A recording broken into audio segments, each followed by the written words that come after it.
മോളുടെ പേരെന്താണ്? സാന്ദ്ര. മോളുടെ പേരോ? ധന്യ. ധന്യമായി ഈ വിഷുവിന്. അപ്പോ ഈസ്റ്റേൺ സോൾട്ട് ആൻഡ് പെപ്പറിലേക്ക് എല്ലാ പ്രിയപ്പെട്ട പ്രേക്ഷകർക്കും സ്വാഗതം. എല്ലാവർക്കും നന്മ നിറഞ്ഞ സമ്പൽ സമൃദ്ധി നിറഞ്ഞ ഒരു വിഷു നേർന്നുകൊണ്ട് തുടങ്ങിയാണ് ഈസ്റ്റേൺ സോൾട്ട് ആൻഡ് പെപ്പറിന്റെ ഇന്നത്തെ ഈ എപ്പിസോഡ്. നമുക്കറിയാം, ഈ കേട്ട വരി പോലെ അല്ലേ, ഇത് കുചേലൻ കൃഷ്ണനെ കാണാൻ അവരുമായി പോകുന്നല്ലേ, പഴയ കൂട്ടുകാരൻ അല്ലെ, ദാരിദ്ര്യത്തിൽ നിന്ന് മണ്ണും ഒക്കെ ആയിട്ട് രാത്രി ഇടിച്ച അവരുമായി പോയി ആ കൃഷ്ണൻ അത് 2 പിടി വാരി കഴിക്കുമ്പോഴേക്കും കുചേലിന് എല്ലാ ഐശ്വര്യങ്ങളും ഉണ്ടാവും. 3ാമത്തെ പിടി ഇങ്ങനെ കഴിക്കാൻ പോകുമ്പോൾ കൃഷ്ണന്റെ എല്ലാ ഐശ്വര്യം പോകുന്ന കൂട്ടത്തില് കൃഷ്ണന്റെ സഹധർമ്മിണി കൃഷ്ണനെ കയറി പിടിച്ചു, ഇനി വേണ്ട എന്ന് പറഞ്ഞ്. കാരണം കൃഷ്ണൻ അങ്ങനെയാണ്, ഇഷ്ടത്തോടുകൂടി കൃഷ്ണനെ കാണാൻ ചെല്ലുന്നവർക്ക് എല്ലാ ഐശ്വര്യവും കൊടുക്കും. നമുക്കറിയാം, മേടപ്പുലരിയിലെ വിഷു വിളവെടുപ്പിന്റെ ഉത്സവം കൂടിയാണ്. ഒരു വർഷം നമ്മൾ പാടത്ത് പണിയെടുത്ത് അതിന്റെ ഫലമെടുക്കുന്ന ദിവസം, അതാണ് വിഷു എന്ന് പറയുന്നത്. ഈ ഒരു വിഷുവില് വിളവെടുക്കുന്ന ഈ ഒരു ഫലമൊക്കെയാണ് നമ്മൾ ഭക്ഷിക്കുകയും പിന്നെ അതാണ് ആ ഒരു വർഷം നമ്മുടെ ആരോഗ്യം എല്ലാം നിലനിർത്തിക്കൊണ്ട് പോകുന്നില്ലേ. ഭക്ഷണം കഴിച്ചില്ലെങ്കിൽ എങ്ങനെയാണ് ആരോഗ്യം പറഞ്ഞത്? ഇപ്പോഴത്തെ സ്കൂളിലെ കൂട്ടുകാരുടെ അടുത്തൊക്കെ പറയണം കേട്ടോ, നമുക്ക് ഭക്ഷണം കഴിക്കണമെന്ന്, എന്നാലേ ആരോഗ്യം ഉണ്ടാവും. അപ്പോൾ ഈ ആരോഗ്യമൊക്കെ തന്നെയാണ് നമ്മുടെ സമ്പൽ സമൃദ്ധി എന്ന് പറയുന്നത്, നല്ല ഒരു അസുഖങ്ങളും ഇല്ലാത്ത ഈ ആരോഗ്യം. അപ്പോ ഈ ഒരു വിളവെടുപ്പിന്റെ മഹോത്സവം സത്യത്തില് അണിഞ്ഞൊരുങ്ങിയിരിക്കുന്നത്, കൃഷ്ണനെ നമ്മളെല്ലാം വീട്ടിൽ കണി കാണാറുണ്ട്, അതുപോലെ തന്നെ എല്ലാവരെയും കാണിക്കാനായിട്ട് കേരളത്തിലെ എല്ലാ കൃഷ്ണക്ഷേത്രങ്ങളും ഒരുങ്ങിക്കഴിഞ്ഞു. അത്തരത്തിൽ ഒരു കൃഷ്ണക്ഷേത്രത്തിലെ ദർശനമാണ് ഇന്നത്തെ ഈ ഈസ്റ്റേൺ സോൾട്ട് ആൻഡ് പെപ്പറിലൂടെ ഞാൻ നടത്താൻ പോകുന്നത്. ഇന്നിപ്പോ ഞാൻ എത്തിയിരിക്കുന്നത് കൊല്ലം ജില്ലയിലാണ്. കൊല്ലം ജില്ലയിലുള്ള പ്രശസ്തമായ ഒരു ശ്രീകൃഷ്ണ ക്ഷേത്രത്തിലാണ് ഇന്നത്തെ സോൾട്ട് ആൻഡ് പെപ്പർ വിഭവം തേടി എത്തിയിരിക്കുന്നത്. എന്തായിരിക്കും വിഭവം എന്ന് നമുക്ക് ഊഹിക്കാവുന്നതല്ലേ ഉള്ളൂ. ക്ഷേത്രത്തിൽ എന്തായിരിക്കും ഉണ്ടാക്കുക? എന്തായിരിക്കും ക്ഷേത്രത്തിൽ വിഷുവിന് ഉണ്ടാക്കണേ നമുക്ക് കഴിക്കാൻ പറ്റിയ സംഭവം? നമ്മള് പുലിയാണ്, അവലായിരിക്കാം, പായസമായിരിക്കാം. നമുക്ക് പായസം തന്നെ ഉണ്ടാക്കാം. പായസമാണല്ലോ അടുപ്പൊക്കെ വെച്ച് തീയൊക്കെ കൂട്ടി ഉണ്ടാക്കണേ അല്ലേ, അതിൽ നമ്മൾ നനച്ചെടുക്കുകയല്ലേ ചെയ്യണം. അപ്പൊ നമ്മള് ഇന്ന് ഒരു ശ്രീകൃഷ്ണ ക്ഷേത്രത്തില് നമ്മളൊരു പായസം ഉണ്ടാക്കാൻ വേണ്ടി ഇറങ്ങി തിരിക്കുക. നമുക്ക് അങ്ങോട്ട് പോയാലോ? ശരി. അപ്പോ ആദ്യം ക്ഷേത്ര ദർശനം, അത് കഴിഞ്ഞ് നമ്മുടെ വിഭവം. പൊക്കട്ടെ, വരുന്നുണ്ടോ? എന്നാ വാ.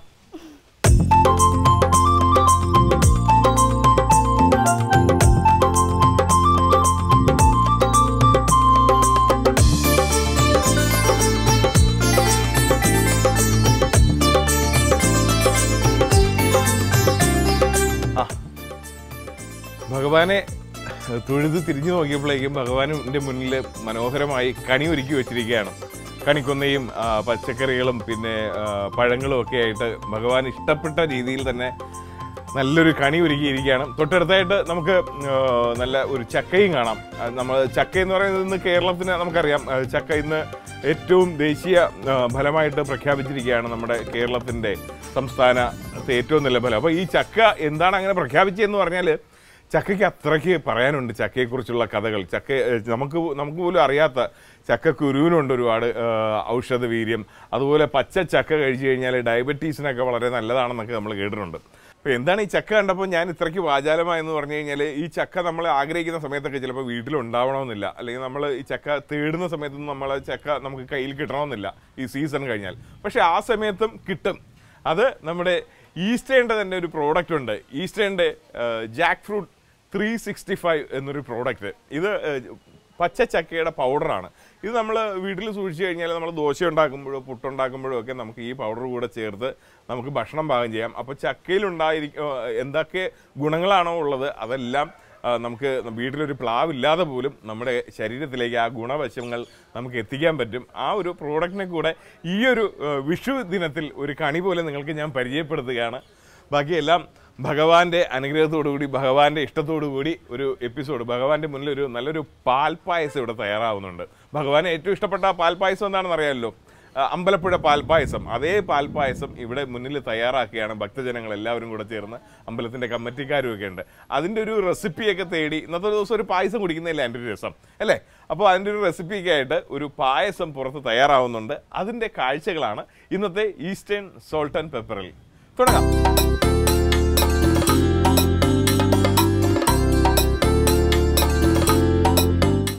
തോട്ടക്കാരൻ ശ്രീകൃഷ്ണസ്വാമി ക്ഷേത്രത്തിന്റെ ഭാരവാഹികൾക്കൊപ്പമാണ് ഞാനിപ്പോൾ നിൽക്കുന്നത്. ക്ഷേത്ര ദർശനം കഴിഞ്ഞ എല്ലാവരും നമുക്കൊപ്പം ഒന്ന് ഒത്തുകൂടിയിട്ടുണ്ട്. നമുക്ക് ഈ അമ്പലത്തിന്റെ കാര്യങ്ങളും ഒക്കെ ഒന്ന് ചോദിച്ച് മനസ്സിലാക്കാം. പ്രസിഡന്റ് നമുക്കൊപ്പം ഉണ്ട്. സാറിന്റെ പേര്? KS ദേവ്. ഇവിടുത്തെ ഈ ക്ഷേത്രത്തെ കുറിച്ചും ഈ ഉത്സവത്തെ കുറിച്ചും ഇപ്പൊ ഉത്സവം കൂടെയാണല്ലോ അല്ലേ? ഉത്സവം കൂടെയാണ്. വിഷുവുമായി ബന്ധപ്പെട്ട ഉത്സവം. വിഷുവുമായിട്ട് ബന്ധപ്പെട്ട ഉത്സവം ഒന്ന് പറയാമോ? ഈ ക്ഷേത്രത്തിൽ 5 ദിവസത്തെ ഉത്സവമാണ് നടത്തി വരുന്നത്.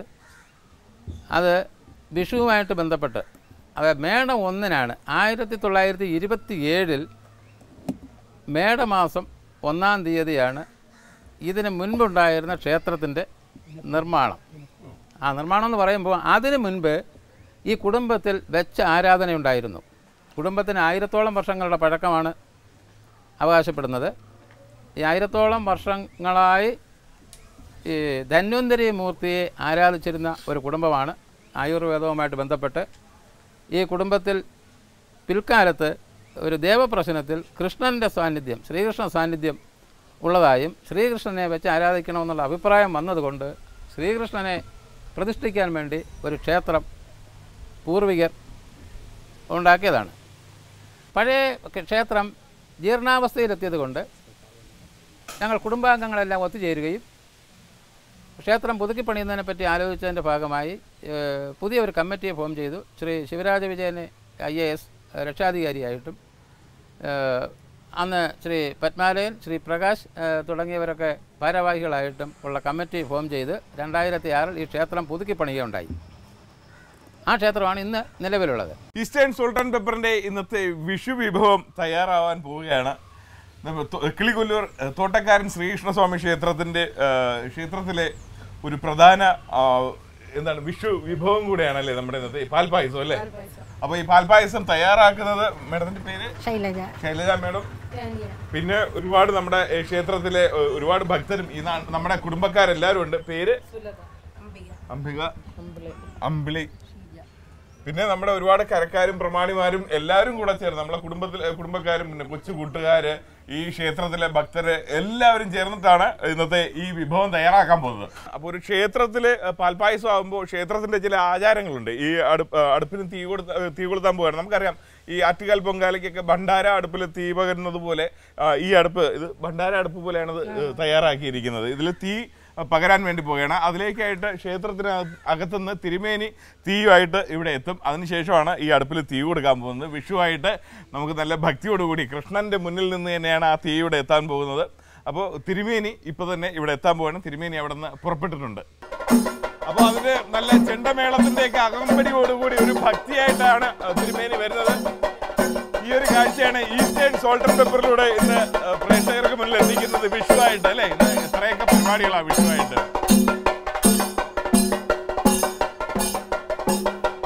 അടുപ്പിൽ പകരാനുള്ള തീ എത്തിയിട്ടുണ്ട്. ആദ്യം ഗണപതി ഹോമമാണ്. ഗണപതി ഹോമം ചെയ്തതിന് ശേഷമാണ് ആ തീ കൊണ്ടാണ് അടുപ്പിൽ തീ വെക്കുന്നത്. ഇവിടുത്തെ ഒരു ആചാരം അങ്ങനെയാണ്.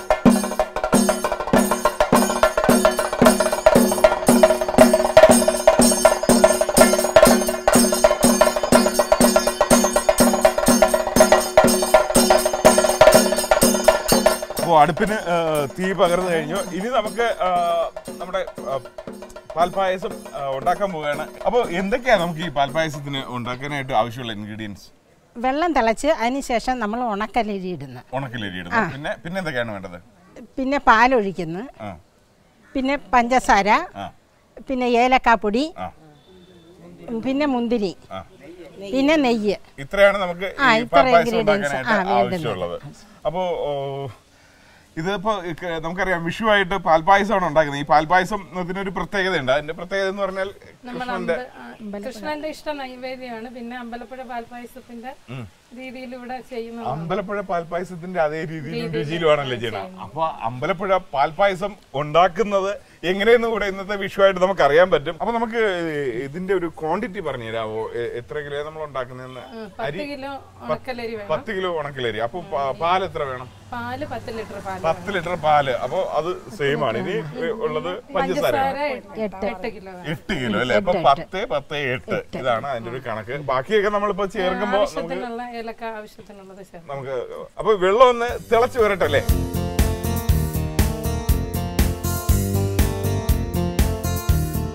അപ്പോൾ ചേച്ചിമാരെല്ലാവരും കൂടെ നല്ല ഉത്സാഹിച്ചിട്ട് എന്താണ് എല്ലാ ചുറ്റും നന്നായിട്ട് തീ കൊടുത്തു, വെള്ളം വെട്ടി തിളച്ചു. ഇനി അരിയിടാൻ പോവുകയാണ്. അരിയിടുന്നത് ഒരു പ്രത്യേക ചടങ്ങിലൂടെയാണ് അരിയിടുന്നത്. അരി അല്ലേ? ആദ്യം അരിയിടുന്നത് അടുപ്പിലേക്കാണ്, അതായത് തീയിലേക്കാണ്. അത് അഗ്നിദേവന് സമർപ്പിച്ചുകൊണ്ടാണ് ആ ഒരു ചടങ്ങ്. അപ്പോൾ 5 പേര് ചേർന്ന് ഓരോ പിടിയെടുത്ത് പെരുവിരൽ ഉയരത്തിൽ കാണിച്ചുകൊണ്ട് അടുപ്പിനെ ഒഴിയും.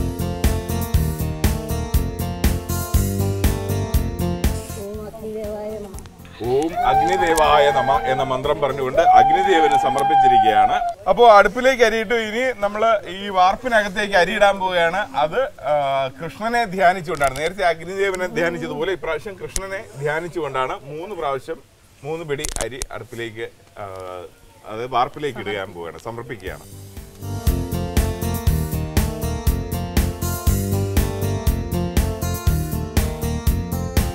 പ്രാവശ്യമാണ് ഇത്തരത്തിൽ കൃഷ്ണനെ ധ്യാനിച്ചുകൊണ്ട് പിടി അരിയിടുന്നത്.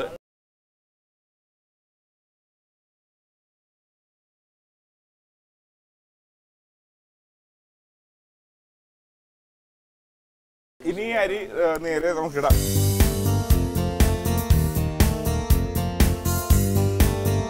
പണ്ടൊക്കെ ഉള്ള കല്യാണങ്ങളുണ്ട്. ഇപ്പോഴത്തെ ഈ കല്യാണ മണ്ഡപങ്ങളൊക്കെ വരുന്നതിന് മുമ്പ് കല്യാണങ്ങളൊക്കെ ഇതുപോലെ ആയിരുന്നു. വലിയ വാർപ്പൊക്കെ വെച്ചിട്ട് പായസമൊക്കെ ഇങ്ങനെ വെക്കുമായിരുന്നു. അന്ന് ഈ തീ അടുപ്പിലോട്ട് നീക്കിയിടുന്ന ഒരു ചടങ്ങുണ്ടായിരുന്നു. അതിലേക്ക് വേണ്ടി 2-3 പേരെ ഏർപ്പെടുത്തിയിരിക്കും. ഇന്ന് ഇവരെല്ലാവരും കൂടെ എല്ലാവരും സ്ത്രീജനങ്ങളായതുകൊണ്ട് തീ ഇടുന്ന ചടങ്ങ് എനിക്ക് തന്നിരിക്കുകയാണ്. ഞാൻ തന്നെ തീ ഒക്കെ നീക്കിയിട്ട് കൊടുക്കാം. കുട്ടിക്കാലത്തൊക്കെ ഇങ്ങനെ ചെയ്തിട്ടുണ്ട്. പക്ഷെ ഇപ്പോൾ ഈ വാർപ്പിൻ്റെ അടുത്ത് നിന്നപ്പോഴാണ് അവർക്ക് മനസ്സിലാവുന്നത്. കണ്ണിലേക്ക് ഇതിൻ്റെ ഒരു ആവി അടിച്ചു വരുന്നുണ്ട്. പക്ഷേ ഒരു ഭക്തി പുരസ്സരം ചെയ്യുമ്പോൾ ഇത് ഇവരൊക്കെ കണ്ടോ വളരെ ഫ്രഷ് ആയിട്ട് നിൽപ്പുണ്ട്. ഞാൻ മാത്രമാണ് കണ്ണൊക്കെ നിറഞ്ഞു നിൽക്കുന്നത്. ഞങ്ങളും കണ്ണ് നിറഞ്ഞു ആണല്ലേ? എന്നെ പോലെ തന്നെ എല്ലാവരും.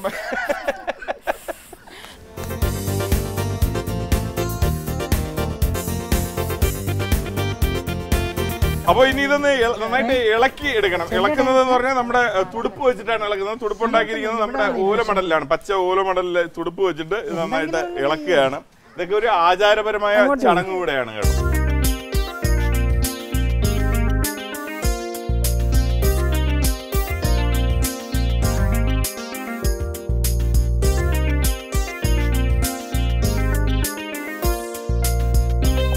അപ്പോൾ നമ്മുടെ അരി ഏകദേശം പാകമായിട്ടുണ്ട്. അത് മാത്രമല്ല ഇതിന്റെ ഒരു വേവ് എന്ന് പറഞ്ഞാൽ ഉണക്കൽ അരിയുടെ വേവ് എന്ന് പറഞ്ഞാൽ 40 മിനിറ്റ് അല്ലേ? 40 മിനിറ്റ് വേണം ഉണക്കലരി ചോറായി വരാൻ. പക്ഷെ അത് കഴിഞ്ഞും ഈ ചോറെന്ന ഒരു പരുവത്തിൽ നിന്ന് കുഴഞ്ഞു വരണം. എന്നാലേ അത് അമ്പലപ്പുഴ പാൽപ്പായസത്തിന്റെ ഒരു ടേസ്റ്റ് വരത്തുള്ളൂ. അപ്പൊ 40 മിനിറ്റ് കഴിഞ്ഞ് കുറച്ചുകൂടെ വേവിച്ചപ്പോ ഇപ്പൊ ഏകദേശം കുഴഞ്ഞിട്ടുണ്ടല്ലേ? കാണാൻ പറ്റും. നന്നായിട്ട് തൊട്ട് നോക്കരുതെന്നാണ്. പിന്നെ തൊട്ട് നോക്കിയാൽ തന്നെ അതിനകത്തേക്ക് പിന്നെ അത് ഇടാൻ പാടില്ല. ശരി. അപ്പൊ ഇനി പാല് ചേർക്കുകയല്ലേ? ശരി. അപ്പൊ പാല് ചേർക്കുന്നത് എങ്ങനെയാണെന്ന് നമുക്ക് നോക്കാം.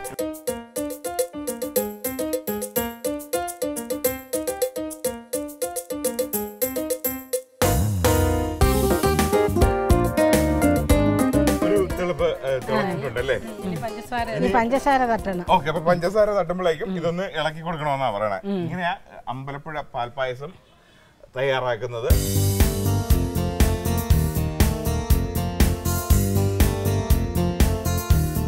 അപ്പൊ മധുരവും ആയിട്ടുണ്ട്. ഇപ്പൊ എന്തൊക്കെ ഇതിൽ ചേർത്തു എന്ന് പറഞ്ഞേ കേക്കട്ടെ. ആദ്യം വെള്ളം, അരി എത്ര സമയം? 3/4 മണിക്കൂർ, 40 മിനിറ്റ്. അത് കഴിഞ്ഞിട്ട് പാല് ചേർത്തു, പിന്നെ പഞ്ചസാരയും ഇതുവരെ ആയിട്ടുണ്ട്. അപ്പൊ ഇത് ഒന്നുകൂടെ തിളക്കണം. അപ്പോഴാണ് ബാക്കി മുന്തിരിയും ഏലക്കായും ഒക്കെ ഇതിനകത്തോട്ട് ഇടുന്നത് അല്ലേ?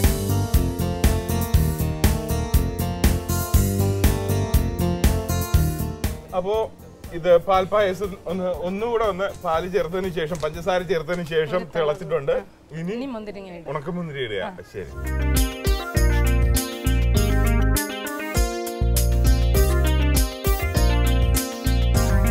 വേറൊരു പ്രത്യേകത എന്ന് പറഞ്ഞാൽ ഈ അമ്പലത്തിന്റെ മുന്നിൽ കൃഷ്ണന് വേണ്ടിയിട്ട് സമർപ്പിക്കാനുള്ള പാൽപ്പായസമായി ഇവിടെ തയ്യാറായിക്കൊണ്ടിരിക്കുന്നത്. അപ്പൊ നമുക്കിത് എന്തെങ്കിലുമൊക്കെ പാകമാണോ എന്ന് അറിയാൻ വേണ്ടി ടേസ്റ്റ് ചെയ്യാനൊന്നും പാടില്ല.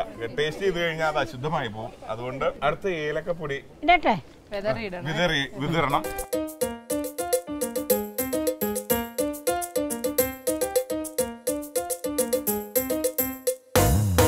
പാൽപ്പായസത്തിന്റെ സ്വാദ് എന്താണോ അത് പൂർണ്ണമാകാൻ വേണ്ടിയിട്ട് അത് അവസാനമായിട്ട് നെയ്യ് ചേർക്കുകയാണ്. ആ നെയ്യ് കൂടെ ചേരുമ്പോഴാണ് ശരിക്കും ഈ പായസത്തിന്റെ സ്വാദ് വരുന്നത് അല്ലേ, പൂർണ്ണതയിലേക്ക് എത്തുന്നത്.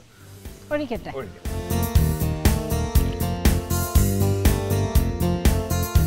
100 ഗ്രാം നെയ്യ് അത്രയും ചേർത്തിട്ടുള്ളൂ. കാരണം അറിയാമല്ലോ 10 കിലോ അരി, 10 ലിറ്റർ പാല്, 8 കിലോ പഞ്ചസാര, അതിലാണ് ഒരു 100 ഗ്രാം നെയ്യ് ചേർത്തത്. അപ്പോൾ വീട്ടിൽ നിങ്ങൾ ഉണ്ടാക്കുമ്പോൾ ഈ ഒരു പ്രപ്പോർഷൻ ലെസ് ചെയ്ത് വരിക.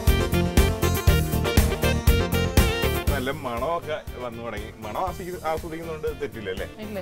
അത് രുചിച്ച് നോക്കാൻ പറ്റത്തില്ല. ഒരു ഇന്ദ്രിയത്തിന് മാത്രം സ്വാതന്ത്ര്യമുണ്ട് ഇങ്ങനെ ഉള്ള പായസത്തിന്റെ ഇതറിയാൻ. അത് നമ്മുടെ മണമാണ്. മൂക്കിന് മാത്രമേ ആ ഒരു സ്വാതന്ത്ര്യമുള്ളൂ.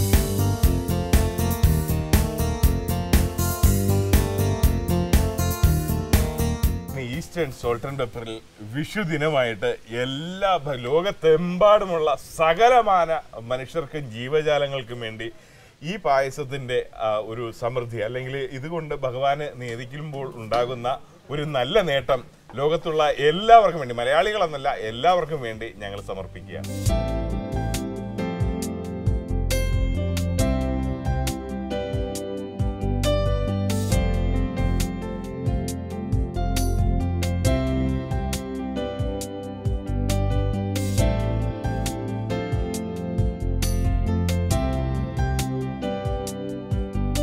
സെർവ് ചെയ്ത് തുടങ്ങി എല്ലാവർക്കും. ഇനി എല്ലാവർക്കുമായിട്ട് സെർവ് ചെയ്യാം. അപ്പോഴേക്കും ഇതിൻ്റെ ഒരു ഇത് കുടിച്ചതിന് ശേഷം ഉറപ്പായും ഇതിൻ്റെ ഒരു രുചി ഷെയർ ചെയ്യാം കേട്ടോ.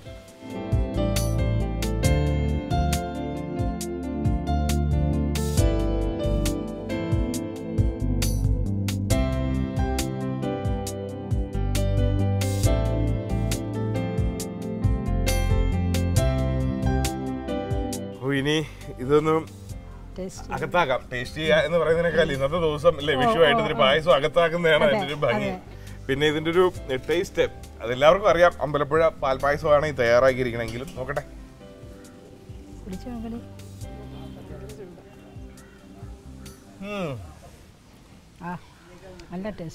പറയൂ, എങ്ങനെയുണ്ട് ടേസ്റ്റ്?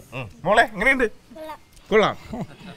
അങ്ങനെ എല്ലാവർക്കും ഇഷ്ടപ്പെട്ടു. സത്യം പറഞ്ഞു കഴിഞ്ഞാല് കോട്ടക്കാരൻ ശ്രീകൃഷ്ണസ്വാമി ക്ഷേത്രത്തിന്റെ മുന്നിലാണ് നമ്മളിത് ഉണ്ടാക്കിയല്ലേ.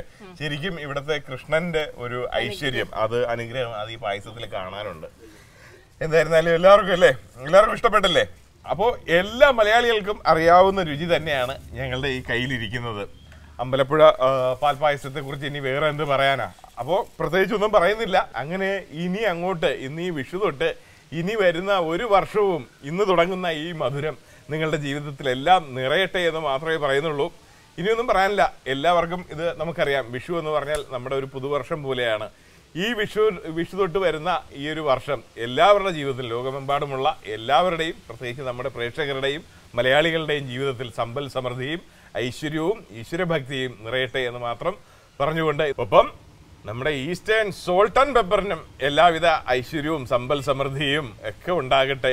വിവിധ വൈവിധ്യമായ രുചികളും വന്ന് നിറയട്ടെ എന്നുകൂടെ ആശംസിക്കുന്നു. എല്ലാവർക്കും ഒരിക്കൽ കൂടി സമ്പൽ സമൃദ്ധിയുടെയും ഐശ്വര്യത്തിന്റെയും വിഷു ആശംസകൾ.